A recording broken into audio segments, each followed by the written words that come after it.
Right, with me now is John Gradek. He's an airline logistics operations and integrated aviation management analyst. Good morning to you, John. Glad that you could join us. So, your reaction, a lot of people woke up to the news that the strike was now over. In your view, did this happen quickly? Was this taking its time? Your thoughts this morning? Well, to get to this point of negotiations, it took a while. It took a couple of instances of civil disobedience on the part of the flight attendants and the union. But, I think we've been all saying that with these agreements basically get best managed and resolved at the negotiating table. That's what they did last night. And after 9 hours, with the help of a great mediator, we have an agreement, which is great. And I think that it's going to take Air Canada a couple of days to get their act together in terms of getting airplanes out. We're still going to get a couple 100,000 passengers with flight cancellations over the next 48 hours.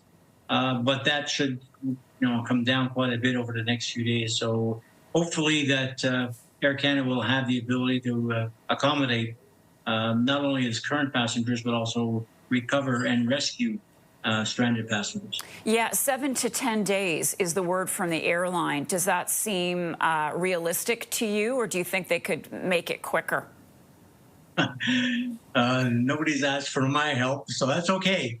You could basically get most of your operations running 5 days. Domestic operation would be a lot easier to run than the international operation.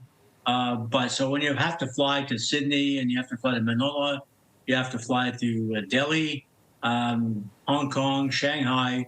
When you send an airplane out there, you have to have a rested crew, flight, pilots and flight attendants there to pick up the return flight. So you have to position people all over the world to basically make sure that they're able to return the airplanes once they're dispatched. So it's going to take a few days, 7 to 10 days. 10 days is probably a little long. They're just being very, very cautious, but 7 days should be the target number to get everything back. John, we don't know any of the details yet as to what was agreed upon, but we are hearing from CUPE that this whole issue of ground pay is no longer on the table. Are you optimistic that flight attendants will accept the offer? These flight attendants are a pretty worked up group, so hopefully the negotiating committee has represented the 99.7% of the membership that voted to strike.